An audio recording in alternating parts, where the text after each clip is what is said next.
오늘 말씀의 제목은 우리와 함께 하시는 하나님입니다. 우리와 함께 하시는 하나님. 이 성탄 전야 예배는 예수 그리스도의 그 탄생이 새벽녘에 있었을 것이다, 이렇게 보는 거죠. 그러니까 이 예수 그리스도의 탄생 바로 직전에 사람들이 이렇게 준비해서 성탄을 축하하는 그런 의미로 모이는 것 같아요. 그런데 그 성탄을 기뻐하는 여러 가지 이유 중에 첫 번째가 뭐냐 하면 하나님이 우리와 함께 하신다 하는 거예요. 하나님이 우리와 함께 하신다. 마태복음 1장에는 그 아들을 예수라 하라. 이는 저희 백성을 저희 죄에서 구원할 자이기 때문에 그렇다라고 하는 천사의 그런 표현이 있었지만, 또 임마누엘이라 하라 그래. 임마누엘이라 하라. 하나님이 너희와 함께 하신다. 이게 동떨어진 얘기 같지만 사실은 우리의 죄 문제가 해결되지 않고는 하나님과 함께 할 수가 없어요. 하나님이 우리와 함께 한다고 하는 건 우리의 죄 문제가 해결됐기 때문에 함께 하시는 게 가능한 거예요. 죄를 가지고 하나님 존전에 설 수 없어요. 그러니까 하나님이 우리와 함께 하신다 라고 하는 이 사실은 정말 놀라운 표현이고, 이건 정말 온 세계가 뒤집어지는 표현이에요. 인간들이 하나님께 가서 하나님과 함께 하고 싶은 그런 열망이 가득할지라도 그거는 불가능해요. 왜? 우리는 죄인이기 때문에. 모든 인간은 죄인이에요. 로마서에 밝힌 대로 의인은 없나니 하나도 없다고 했어요. 하나도 없기 때문에 인간이 하나님께로 가서 하나님과 함께 한다? 이건 있을 수 없는 얘기예요. 상상할 수도 없는 얘기고 꿈도 꿀 수 없는 얘기야. 그런데 천사가 나타나서 임마누엘이라 하리라.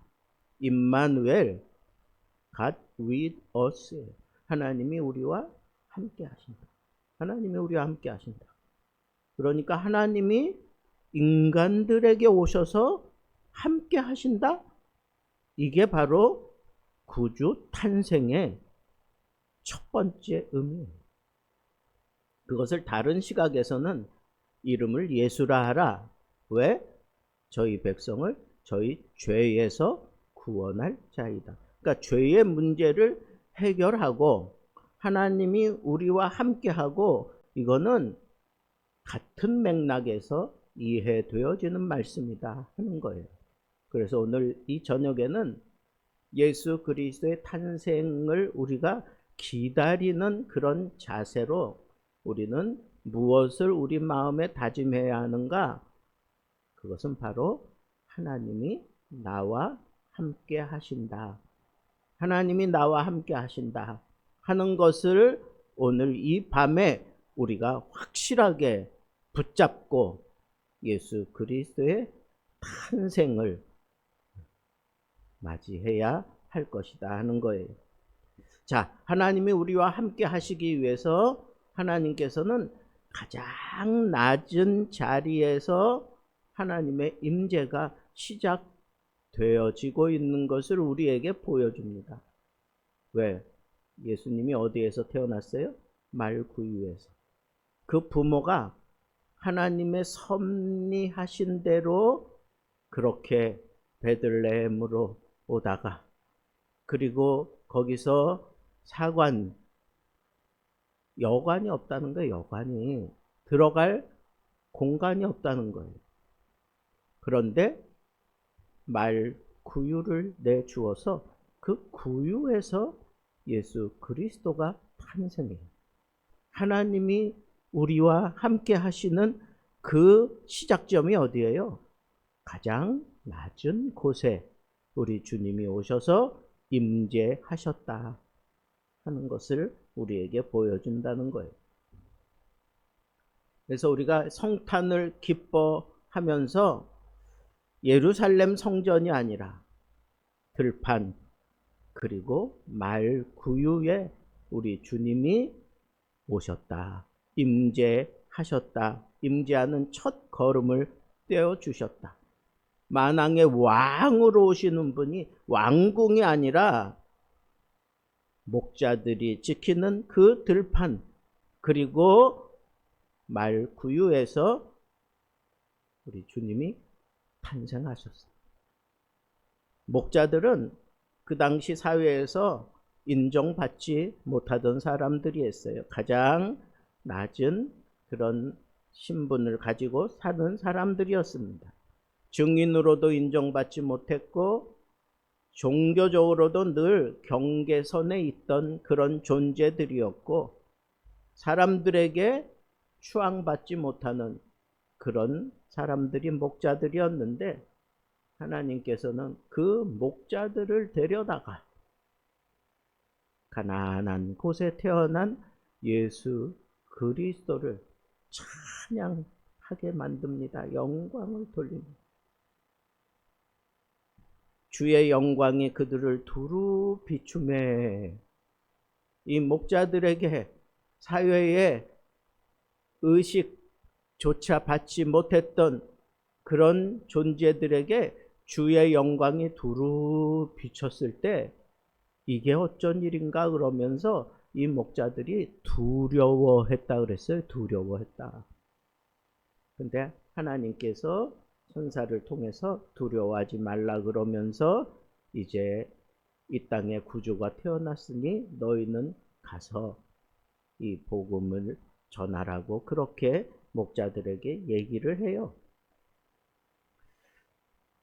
여러분, 우리가 하나님의 그 임재하심, 하나님이 나와 함께 하신다라고 하는 그것은 내가 잘 하고 있을 때, 세상에서 인정받는 자리에 앉아 있을 때, 세상 사람들이 다 우러보는 그런 사람이었을 때 당당하게 예수 그리스도를 맞이할 것 같지만 우리 주님은 오히려 가장 낮은 신분의 사람들에게 주의 영광의 빛을 두루 비추시고 그리고 말씀하셔요. 너희는 가서 이 세상에 구주가 태어났음을 분명하게 증거하라고 얘기를 합니다. 여러분, 하나님이 인간에게 오신 거예요. 인간이 하나님께로 가지 않았어요. 근데 인간에게 오시면서 가장 낮은 자리로 오셨어요. 그 얘기는 뭘까요? 만약에 높은 자리로 오셨으면 낮은 자리에 있는 대다수의 많은 사람들은 다 실망했을 거예요. 내가 어떻게 하나님을 만날 수 있을까? 어떻게 예수님을 만날 수 있을까? 그런데 우리 주님은 가장 낮은 자리에 임하셨어요.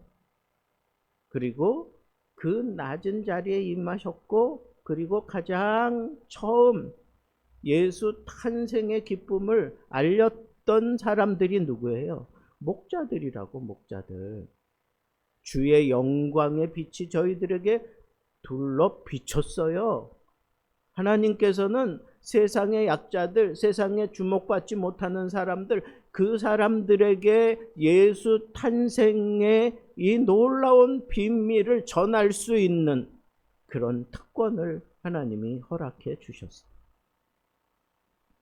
그런데 두려움 가운데 예수 그리스도의 탄생 소식을 들을 수밖에 없었던 목자들이었는데 하나님께서 그 두려움을 제하여 주시고 그리고 가서 전하라고 그래서 아기 예수 탄생한 그곳에 가서 이분이 바로 온 세상의 구주라고 하는 이 사실을 들은 대로 가서 전해요.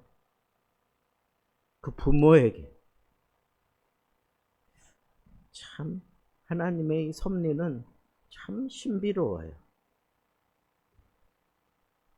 우리들이 살아가면서 초라하게 느낄 때, 실패했을 때, 상처로 인해서 아주 그냥 깊은 그런 좌절이 있고 숨겨진 죄 때문에 부끄러움이 있으면 이런 일들 감당할 수 없잖아요. 그런 상황에 있으니까 주의 영광의 빛이 비쳤는데 두려워할 수밖에 없었어요. 그래서 두려움이 먼저 확 올라왔는데 무서워하지 말아라 그러면서 천사들이 얘기를 합니다. 그리고는 그네들을 어루만지셔요. 하나님이 그네들을 두려워하지 말아라 그러면서 하나님이 그 두려움에 떠는 그 목자들을 품어 안아 주시는 겁니다. 그래서 우리는 그런 두려움에 막연한 두려움이 우리 가운데 있을 때에도 하나님이 우리에게 오셔서 품어 안아 주시면 우리의 불안, 걱정, 근심, 혼란함, 우리의 약해짐, 뭐 이런 등등의 이 부정적인 요소들이 그냥 그 순간에 싹 사그라듭니다. 싹 사그라들어요. 그러면서 이렇게 깨달음을 주는 거예요. 네가 두려워하는 바로 그 자리에 내가 너와 함께 있다. 이게 성탄의 메시지예요. 네가 괴로워하는 그 자리에 내가 너와 함께 있다. 네가 막막해하는 그 생각에 내가 너와 함께 있다. 실망과 좌절에 그냥 푹 빠져 있을 때 이 말씀하시는 거예요. 그 자리에 내가 너와 함께 있다. 이게 성탄 메시지예요. 그러면서 더 분명하게 이렇게 얘기했어요. 천사가 이렇게 얘기했어요. 오늘 다윗의 동네는 어디예요? 이 유다 땅 전체를 얘기한다고 볼 수도 있어요. 베들레헴일 수도 있고, 그리고 거룩한 성이 있는 그 유다 그 한복판일 수도 있어요. 다윗의 동네에 너희를 위하여 구주가 나셨다. 무슨 얘기예요?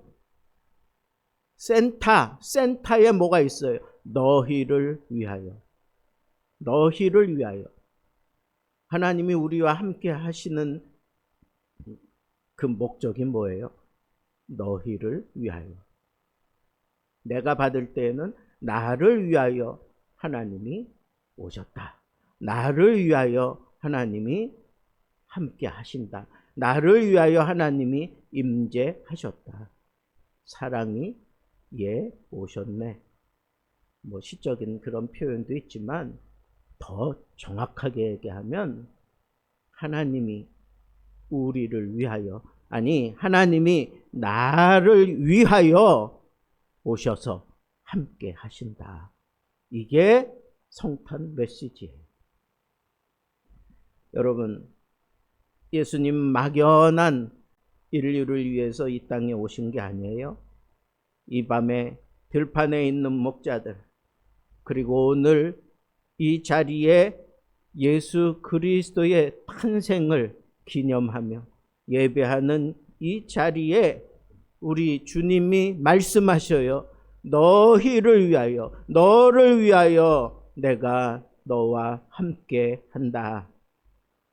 불안한 시대를 피해 오시지 않았어요? 가난한 가정을 피하지도 않으셨어요? 정치적 혼란과 영적 침체 속으로 직접 들어오신 분이 바로 예수 그리스도입니다. 그래야 임마누엘이지요. 우리의 이 아픈 형편, 우리의 좌절, 우리의 슬픔, 우리의 이 안타까움, 그 속에 우리 주님이 오셔서 나와 함께 하시는 것, 그것이 바로 임마누엘이에요. 단순하게 그냥 내 곁에 서셨다가 아니라 내 슬픔 속에, 내 좌절 속에, 내 아픔 속에 우리 주님이 오셨어요. 왜? 위하여, 나를 위하여, 나를 위하여 그 근심, 걱정, 좌절, 실망, 이런 모든 것들 우리 주님이 함께 하시면서 그 모든 것 해결해 주시기 위해서 나를 위하여 오셨다라고 하는 거예요. 이 사실을 알게 될 때 하늘의 영광과 땅의 평화가 손을 맞잡는 겁니다. 이렇게 찬양하잖아요. 지극히 높은 곳에서는 하나님께 영광을, 땅에서는 하나님이 기뻐하신 사람들 중에 평화로다. 하늘의 영광, 땅의 평화, 이게 서로 손을 붙잡는 것, 그것이 바로 임마누엘이라고 하는 다리를 통해서 하나님이 우리에게 오셨기 때문에 이 영광을 내가 누리고 이 평화를 내가 누리게 된다는 거예요. 그런데 순서가 분명해요. 하늘의 영광이 먼저고 그 다음에 땅의 평화입니다. 오늘 우리가 평화를 잃는 이유가 뭐예요? 환경 때문이라기보다 하나님께 드려야 될 영광을 제대로 드리지 못하기 때문에 우리에게 이 불안함이 있고 이 흔들림이 있고 이 괴로움이 여전히 있는 거예요. 내 마음속에 평화, 내가 누리기 원한다면 하늘의 영광을 먼저 생각하며 살면서 그 하늘의 영광을 우리가 보게 될 때 마침내 우리에게 평화도 이루어지는 겁니다. 삶의 중심을 분명하게 다시 세우시길 바랍니다. 여러분들의 계획, 여러분들의 계획, 여러분들의 계산, 여러분들의 통제 대신에 하나님의 주권을 인정하란 말입니다. 왜? 하나님의 영광을 드러내기 위해서입니다. 자, 그렇다면 우리 이 성탄을 맞이하는 우리의 자세는 어떠해야 할까요? 하나님이 우리와 함께 하신다고 하는 이 사실을 꽉 붙잡고, 그렇다면 낮아진 자리에서도 얼마든지 우리 하나님을 기대하며 살 수 있다는 거예요. 그리고 두려운 일을 만나실 때 도망치지 말고 말씀을 붙잡으세요. 또 여러 가지 많은 힘들고 어려운 일들이 생각날 때마다 여러분, 예수 그리스도께서 탄생하신 이유는 나와 함께 하시면서 내 죄를 씻어주시는 구주로 오셨다는 거니까 여러분, 그 힘들고 어려운 그 상황 속에서 주님 나의 구주이십니다. 주님 나의 구주이십니다. 여러분, 영접 기도할 때, 영접 기도 시킬 때 이 고백시키잖아요. 죄를 고백하게 만들고 이제부터 예수님이 나의 구원자이십니다. 이제부터 예수님이 내 삶의 주인입니다. 이 고백을 시키는 이유가 뭐겠어요? 예수님이 그것 때문에 이 땅에 오셔서 임마누엘, 그렇게 고백하고 나면 우리 주님의 그 함께 하심이 내 속에서 막 작동하는 거예요. 스파크가 탁 터지면서 무언가 하나님의 영광의 빛을 끌어당기는 힘을 발휘하면서 이 상황을 극복하게 만들어 준다는 겁니다. 말씀을 맺겠습니다. 사랑하는 성도 여러분, 성탄은 그냥 왔다가 지나가는 절기가 아닙니다. 오늘도 우리와 함께 하시는 하나님을 내 현실에서 붙잡는 그때에 진정한 성탄의 의미가 세워지고 회복되어지는 겁니다. 이 성탄 절기에 어둠 속에서도 빛을 보게 하시는 하나님, 두려움 속에서도 평강을 주시는 하나님, 우리 삶 한가운데 거하시며 나를 떠나지 아니하시고 끝까지 인도하시는 하나님, 그 하나님이 정녕 나의 임마누엘, 나의 하나님, 함께 하시는 하나님이 되신다고 그렇게 멋지게 고백하며 여러분들의 삶 속에서 이 놀라운 은혜 충만하게 누리며 살게 되기를 우리 주님의 이름으로 축복합니다.